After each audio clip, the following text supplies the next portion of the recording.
You pull plants on the deep walk down in the back. No, not right now. You just roll, first roll before it gets cold.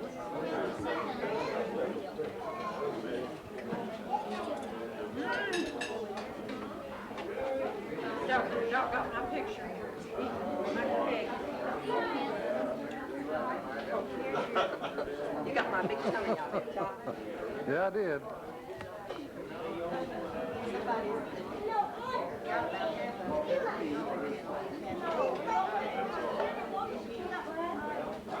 Here, let me get Oh, executive plate?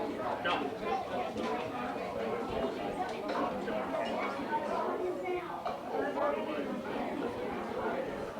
Next.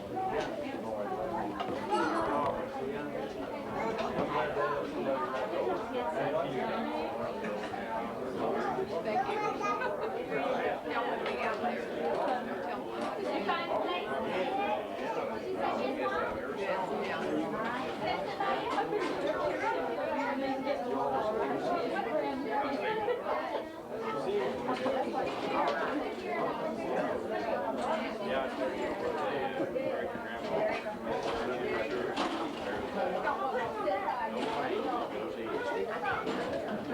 Still several tracks.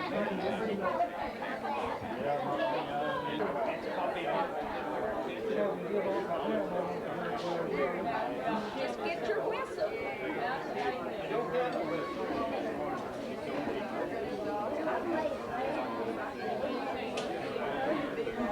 Well, here, there's another plate. Do you Could I get your attention again, please?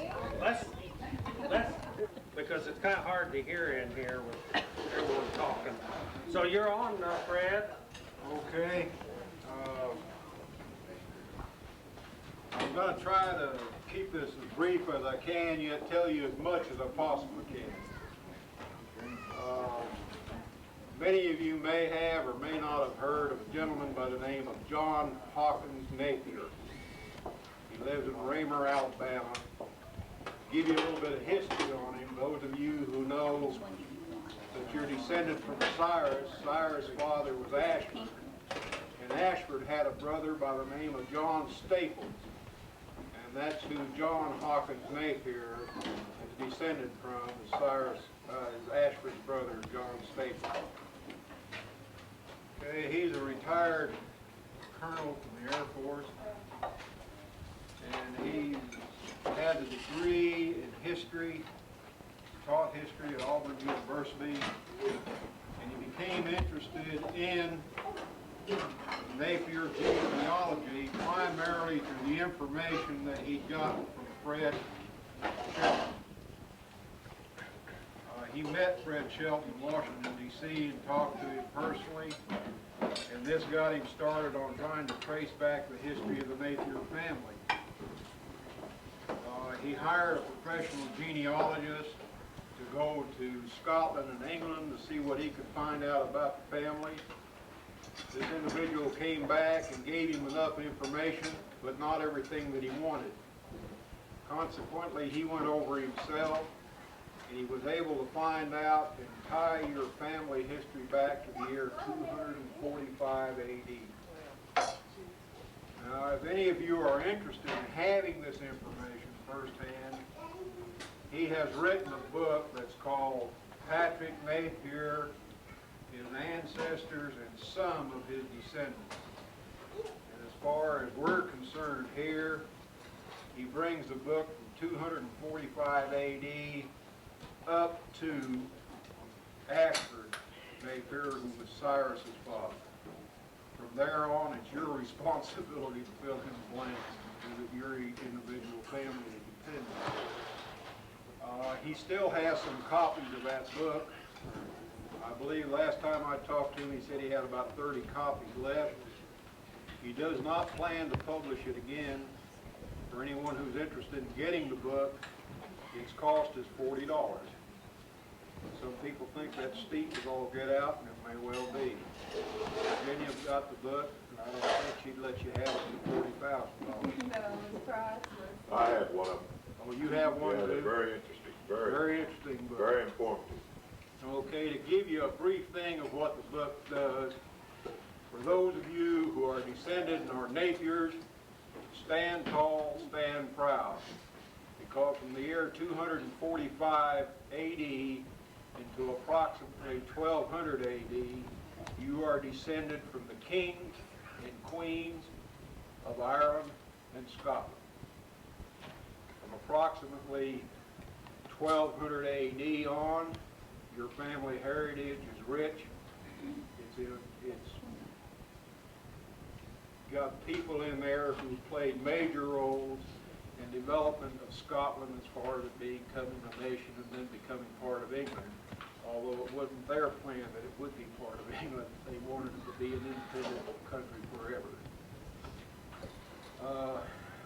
We met with John, talked to him on the phone, and he said that he had been over there approximately 7 times. And he had gone to different places in Scotland where he had gotten together the information. He had seen where your grandparents had lived, where they died, where they fought, where they were associated. He's seen their mark on the countryside that they left, castles that they had built and lived in where they ruled from. And he said he would like to take people who would be interested in seeing this over there and show them where it was. So 36 Napiers got together and went over there with him. And he took them around. It took a took a 2-week trip over there. And every place that they went had something to do with your family background. We didn't go to one place that didn't have something to do with your family history. And I know for Virginia it was something she'll never forget. It was a very meaningful thing for her. I was talking to John just a couple of weeks ago, and he said that he's considering, not next year, but possibly the year after, doing it one more time, if enough people would be interested in going. So I can only tell you that it's a trip of a lifetime. It's something you'll never forget. If you get an opportunity to go, you might want to take advantage of it, or at least let your children take advantage of it, because it'll be so meaningful to them. I'll let you talk about it. Well, I guess I'll carry on from when we got to Scotland. We all flew into Glasgow, Scotland, and Fred and I's flight were delayed, so we didn't get to meet them until a day later. We met them at the Pollock House, just outside of Glasgow. And the Pollock House figured into our family history because Lady Sterling lived there along with her husband. It's now a museum. They've turned it into a museum and open to the public, and we toured that. She was, I don't remember exactly how she fit in, but she was a cousin of the Napiers. And from there, we went to Dumbarton Castle in Morocco and toured that, and then from there, we went down to Dumbartonshire. And the provost, or mayor, came out and greeted all of us personally, shook our hands, and it had been 300, I believe it's 60 years since Patrick had been there to claim the burgess of his father, and at that time the mayor didn't come out and greet Patrick because it was just a little bit before the time that King Charles got his head lopped off, so he didn't much want to be associated with us at that time, with all of us personally this time, and trying to make up for 360 years ago. I mean, we really enjoyed meeting him and personally, and what he had to tell us about the family. He passed out a sheet on the family, and then, see, from there we went to the seat where it all started for the Napiers, and that was the ruins of Kilmayhew Castle. And the people that lived there and own the land now were very gracious in allowing us to come there and take pictures of the castle ruins and everything. It's just a beautiful, beautiful view from where they had the castle up on the hill. You can look out and see the river because that was where it all began for all of us Napiers. And then that ended the first day, I guess. The second day we went to Loch Lomond and went out on the island of Inchmeren, and we had a grandmother, Isabella, who ruled Scotland when it was called, excuse me, Dalradia. Dalradia. She ruled there for 45 years from this island castle. And the reason she moved her castle out into the island was because the McGregors had killed her husband and two of her sons that would have been her heirs. And I guess she was afraid for her own life, so she moved her castle out there and was able to rule 45 years there. And then from there we went to another castle, and I believe that was Kulkrich Castle. And this castle was lived in by Napier cousins of ours for over 200 years, and they had really improved it and built horse stables. I guess it was about a block long, which was still standing. Just very, very beautiful castle. And then we went to Stirling Castle, which is another castle that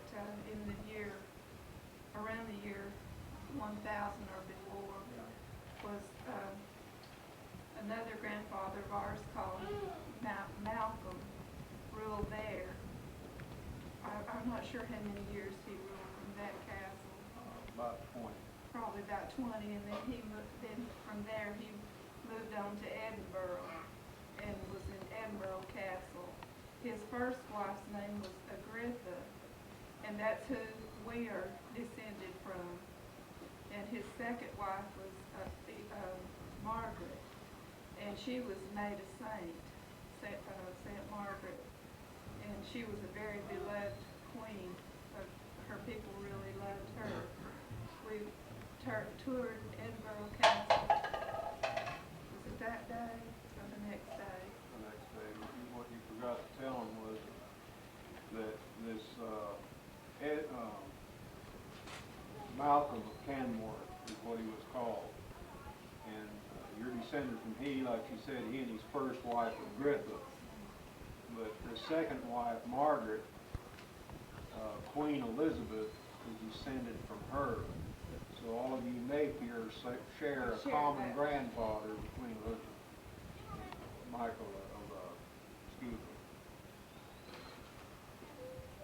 Malcolm of Canmore. You all share a common grandfather. And see, after we toured the castle there, and the next day we went to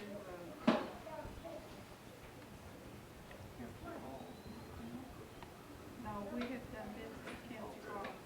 I kind of skipped that. Yeah. Well, you talked about church castle, Larson Castle,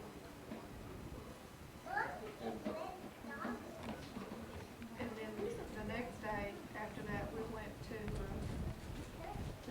Etterick, a place called Etterick, and the head of the Napier clan worldwide came up from London to be with us, and that was Lord Napier and his wife, Lady Napier, and they brought their two sons, Nicholas and Francis, their oldest son, who will inherit the title Lord Napier from his father.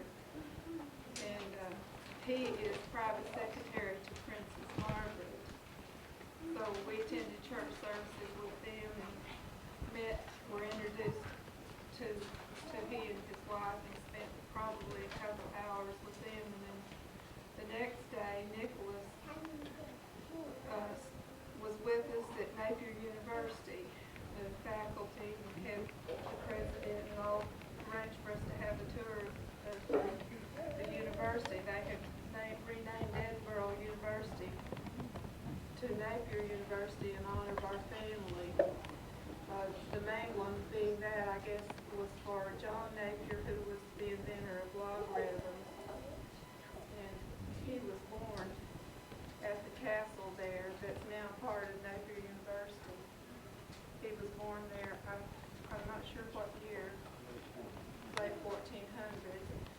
they have preserved the castle, which is almost identical, would be identical to the castle at Kilmayhew if our castle had been preserved. It's 5 stories high and very, very impressive to go through it. And then that night, the university hosted us with a banquet, and they had a bagpiper that came in and piped us in. And it was very, very elaborate affair. We were really honored to be there. John was, you know, the one that done all the talking on our behalf, and it was really, really neat. Can you think of anything to add, Fred? No, except that those of you who are Napier, you should stand proud because your background is very, very rich. Something to really be proud of. I know that throughout this world there's hundreds of thousands of people who could never come up with the heritage that you all have. Never come close. May I say something? Yeah. My barber, his folks came from Scotland, and he found out about me through friends and relatives. He goes over there every year, and he brought me an authentic coat of arms last year over there, and I was really proud to get it. I don't know where he got it, but he said this is authentic, so I've got it on the wall at home on that. Those of you can see, Virginia had a pin on here, which is a Napier pin, which is the motto and the symbol of the Napiers in Scotland. And it's a hand that's holding up what looks like a crescent moon. What this represents is Donald Lennox, who later became Donald Napier, who proved his bravery in battle in the late 1100s and early 1200s, and was thereby given from the King of Scotland at that time the right to all of the land of 11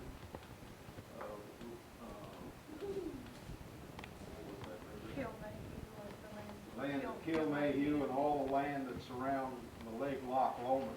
At that time, it was no fears. No fears. N-A-E means no, P-E-E-R, no peer, no equal. That's what the king called it.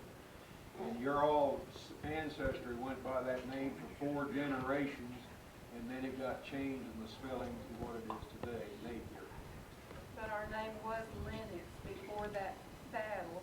Before that battle, We your were- ancient history was Lennox. You're descended from the ancient earls and kings of Lennox. Aren't we descended through the professor of mathematics this country too? He's a cousin of yours. You all share a common grandfather. Yes. Last night I asked you, when you went to this high tea, what they wore for the most part. I think this group would be interested in the kilts. Oh, yeah. The clan Napier, those who had them, everyone wore their kilt to this high tea when they met with Lord Napier. And each clan over there, the tartan pattern is a different color, a different makeup. While the print itself is always duplicated and the same, the colors are always different. And the colors from the Napier clan are blue, various shades of blue and black, and a white. It's a very beautiful pattern. And we saw that in the video you were Right. showing. Now, something else, we all know that the people that came from Europe and settled in the United States came for some particular reason. And of course, some just came to better themselves, some were ex-convicts, some were sent. Do you mind telling the group why Patrick Napier came? Patrick Napier came primarily because he was a surgeon in the Scottish Army. And when Cromwell had King Charles I beheaded, King Charles I was originally a Scotsman and had come from Scotland, and the Scots rebelled against that. They had an uprising and they went down to do battle with the English, and the English defeated them. Cromwell defeated them. And then what he did is he went through them, interrogated all of them, and those who were of a common background he let go back to Scotland and go back to their farms. but anyone who had any kind of title or had been somewhere in their background associated with the nobility, he made them all, a group of them, I think it was approximately 400 of them, march from that area down to southern England. And then they were arbitrarily assigned to some part of the English Empire that was no longer in the British Isles. Could have been the West Indies. Could have been the West Indies, could have been India, could have been anywhere. But fortunately enough for you all, or else otherwise you all wouldn't be here today, Patrick was sent to the colony of Virginia. We are going back to Virginia in September the 22nd, and the members of Clan Napier, which numbers over 350, have taken up donation among ourselves, and we're going to erect a permanent marker to Dr. Patrick Napier, this hall in Virginia. It's going to be located close to where his 1,400-acre plantation was. All of us that was on this trip together were direct descendants from Dr. Patrick Napier, as we all are here. Any other questions? Yeah. Who are called ladies and lords? How are you called? The title lady or lord in England and consequently in Scotland at this time is conferred upon you and upon your family by the king or the queen. And once the title is given, it can be inherited by your children and heirs. Usually the firstborn son of every family inherits the title. And the title of Lord Napier has been passed down for many, many generations. King Charles, no, not King Charles, I'll back off, it was King James, at one time said that because there was only a daughter as an heir, that henceforth, that whoever married the daughters, if there was no son as an heir, whoever married the daughter would have to change his name to Napier because the name Napier would last forever. And this has happened about 2 times in Lord Napier's family, where the daughters had to marry men that were willing to take on the name of Napier and forget their last name. Well, it'd be hard to turn down 30,000 acres. I think it's the name of that. He has the whole of Ettrick Valley there and the salmon rights to it. And he's just really got a beautiful place to live. Beautiful place that he can call But he home. spends most of his time in London because his duties called him there, but that's more or less an honorary title. We were told, we don't know if he really does, what you would call the work of a private secretary. Queen Elizabeth did knight him. He became a knight. And Fred might tell you what that means. I don't know exactly. It just is an honorary title. Just another title. Just to be a knight forever. Yeah, that's quite a Cousins, I'm passing the hat while that conversation is going on. I was asked to do so. Any other questions? Yeah. I have a question. We're talking about the pen and the plaid, and there's, in case any of you are on vacation in this area, and I might bring a catalog if I can next year. In Highlands, North Carolina, there's a shop called Lee Scotland, and they sell all the paraphernalia. They sell the scarves, the ties, the Napier pin like you have, keychains, and I could bring a catalog next year if any of you are interested. I bet a lot of people would be, because let me tell you, I didn't have this when I went to school. Go over there with her on the playground. She was going to school, we'll have to give her her home address. Or get it from Smyrna. I don't have, I might. Could I interrupt you? Laverne has handled the mailing out and the reunion this year, and she's had knee surgery and she's needing to leave. And I think we ought to thank Laverne, Wayne, if you would, please, before she goes, and then we'll carry on. I think we ought to give her a real quick. Let's be back next year with a better knee. Thanks. to me. Now, do we know what the prizes are there before you leave? Or do you want to do those pretty quick? Nani knows. Okay, okay.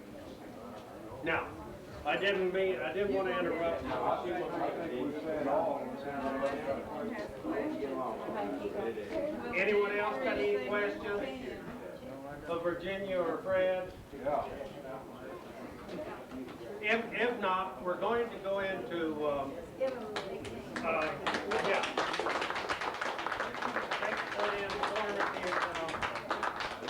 Information that you did, and I know you spent a lot of money on that trip, brought back a wealth of information. Thank you. Mr. Master Ceremonies, are you going to go into placement next year? Into placement, yeah, pretty soon.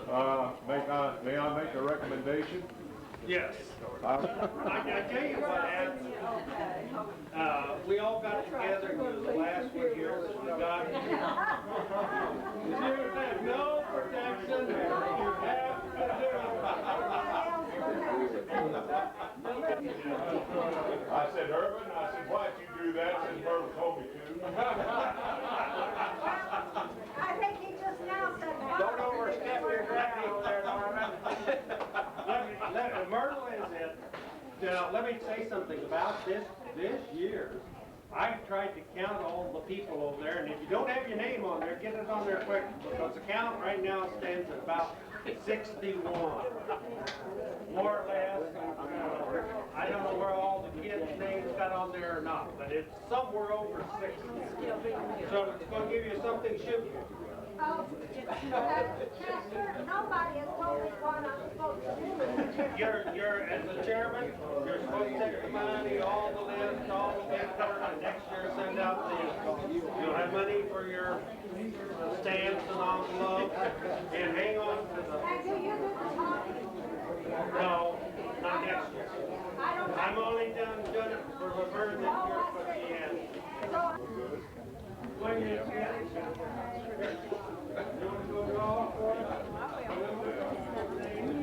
You can come down and watch. Right there's a young lady. What's it for?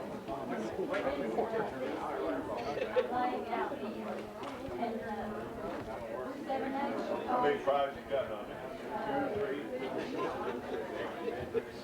Oh, we got a lot of them. We got all these cans over there. There's a whole big.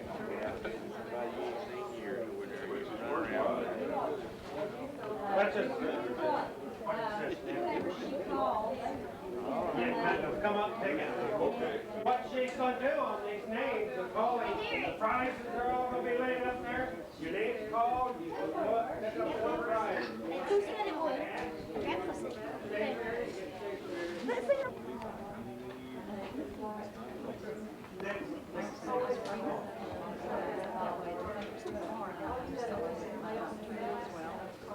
Lord Good. Lord Good. Over here. I started to go see on my little girl. Okay. Wayne Thompson. Wayne. There it goes. Wayne, you get some.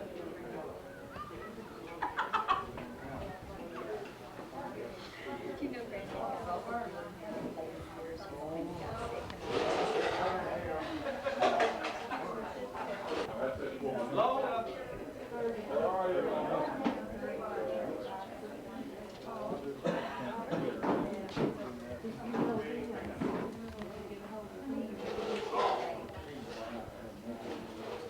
Would the lady that rode the broom in come up and get We've got about 3 hours video. Terry Napier? See the castle where we went to. It's just really, really interesting to see. Anything out there? He's been tonight, last night. He said,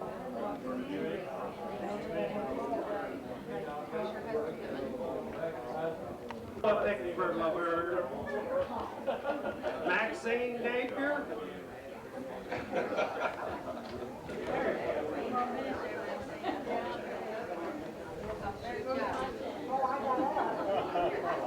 Cousins, we got $62. He's got 5 more. We got $62. I'm going to turn over to Myrtle. I counted it. It was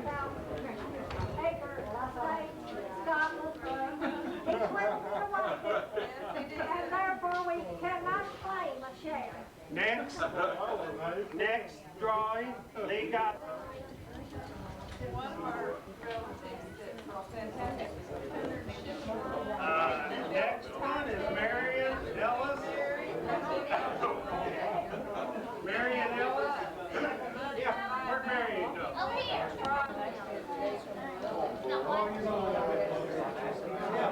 Next, Derek Napier. Derek. He's way down here. You want a fry? You got fries.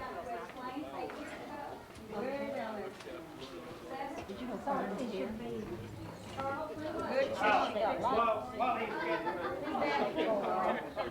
yeah, is that okay? Let Dad pick for it.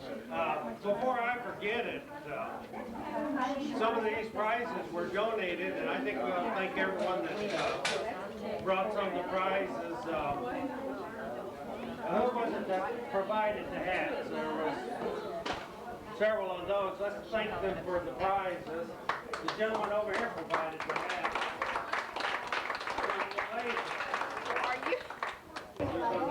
You think out there on the middle,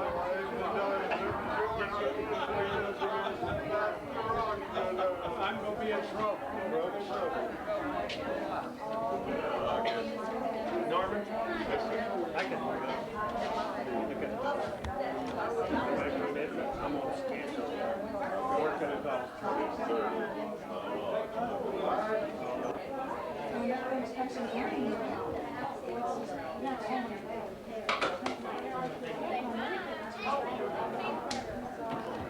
You keep that.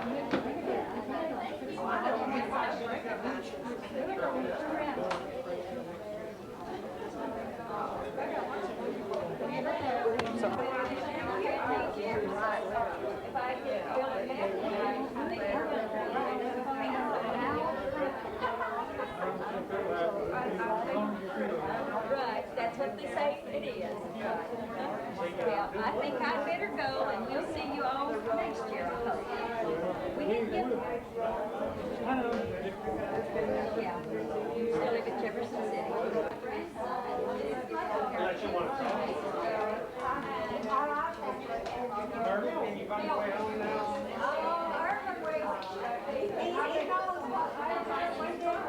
That's the lady I told you.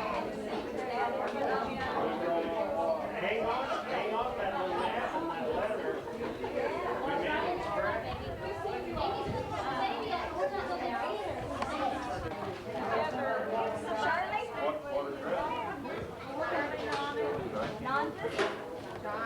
Yeah.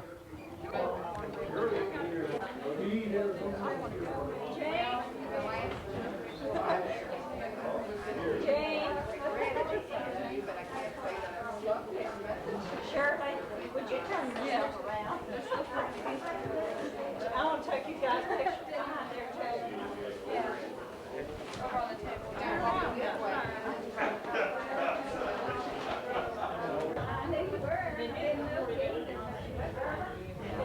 Well, when we was in school, so near the same height, but I shrunk. All right. Come back right your name on the back. So I get the stuff.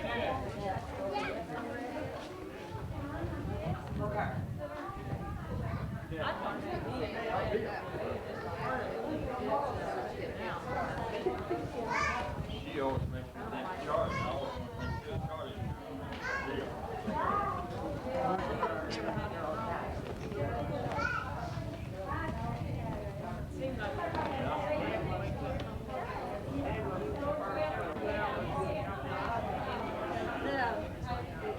The ones that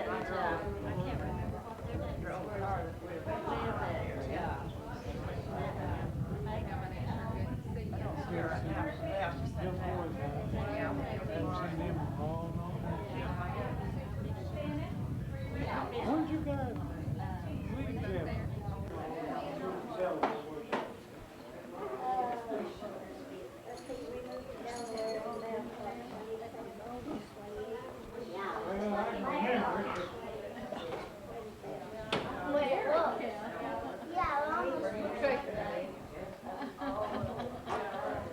You can see me anytime.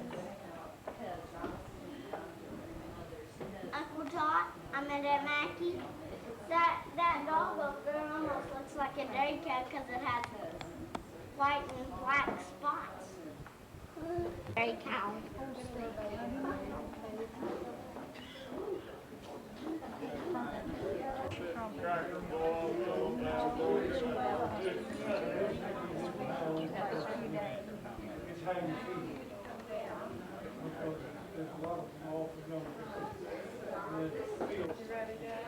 Uh-huh.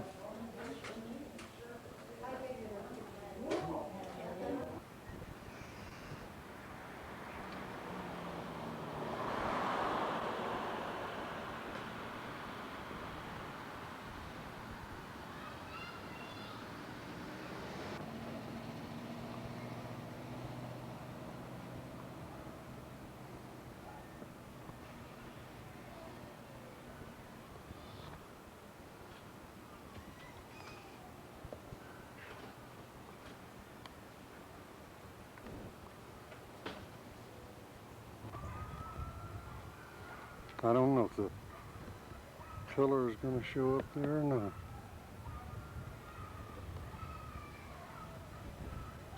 You want to be in it? Well, while it's there. What am I gonna do? I guess just smile and point at it or something. Yeah. This is my 3-cylinder car. Gerald's looking for the 4th cylinder. Says I lost it.